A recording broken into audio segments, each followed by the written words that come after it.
In this video, we're going to talk about the upcoming changes to your 401ks and your IRAs. So lawmakers are in the process of passing a major spending package, and these new retirement savings provisions are known as Secure 2.0, and it will make it easier for Americans like you and I to accumulate retirement savings and make it less costly to withdraw them. So with that being said, here are 7 changes that are likely coming to your retirement accounts. The first change that you can expect is a requirement for auto enrollment into 401k plans. With this new rule, employers starting a new workplace retirement savings plan could be required to automatically enroll employees into their retirement plan. And if the employee does not want to participate in the plan, they can actively opt out if they wish to do so. Now, this new provision would require that employers set a default contribution rate of at least 3%, but not more than 10% for the employee, plus an automatic contribution escalation of 1% per year up to a maximum contribution rate of at least 10%, but not more than 15%. And this provision would go into effect after December 31st, 2024. The second change that you can expect, and I really like this one, is that your student loan payments will be counted towards your employer 401k match. As anyone with student loans knows, paying down your student debt makes it much harder to save for retirement. But with this new bill, employers can make a matching contribution to an employee's retirement plan based on the employee's qualifying student loan payments. This way, it ensures that employees are building retirement savings no matter what, and it makes sure that employees are building retirement savings by simply paying down their student loans. And this provision would take effect after December 31st, 2023. The third change that you can expect is an increase in age for required minimum distributions, also known as RMDs. It used to be that when you turned 70.5 years of age, you had to start withdrawing a required minimum amount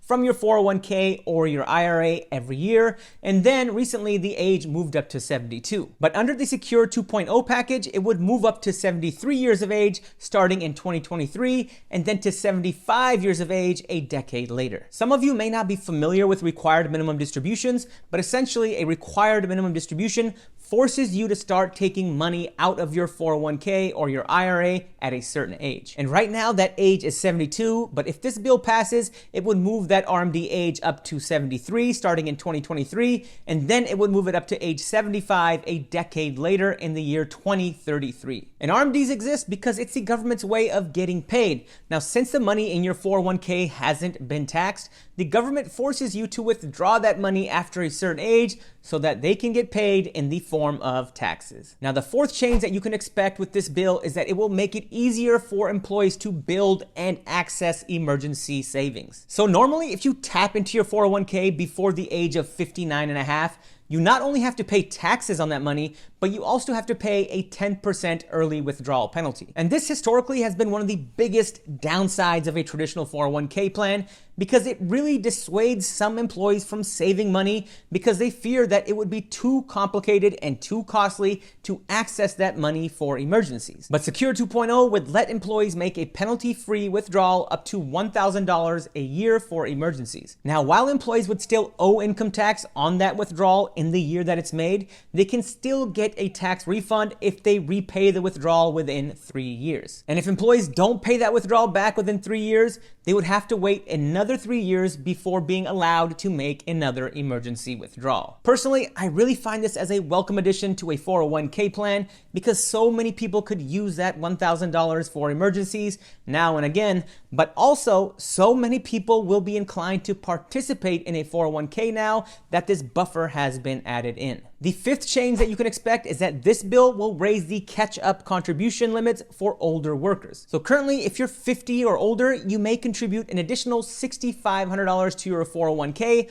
on top of the $20,500 annual federal limit in effect this year. Now, under this new retirement package, instead of $6,500, those aged 60, 61, 62, and 63 would be allowed to contribute $10,000 or 50% more than the regular catch-up amount in 2025, whichever is greater. And this provision would take effect after December 31st, 2024. The sixth change that you can expect is the enhancement and simplification of the Savers Credit. Many people don't know this, but there is an underutilized federal match that exists for low-income earners' retirement contributions of up to $2,000 a year. And this new package would enhance and simplify the so-called Savers Credit so more people could use it and leverage it to their advantage. And eligible filers like married couples making $71,000 or less a year could get a matching contribution from the federal government worth up to 50% of their savings, but the match cannot exceed $1,000. And the seventh change that you can expect with this bill is that it would make it easier for part-time workers to save for retirement. Now, currently, part-time workers must be allowed to participate in a workplace retirement plan if they have 3 years of service and work at least 500 hours a year. And this new package would reduce that service time to 2 years. And this provision would go into effect after December 31st, 2024. Thank you all for watching. Please be sure to like and subscribe for more content like this. And I want to wish a happy new year to all of my viewers and subscribers.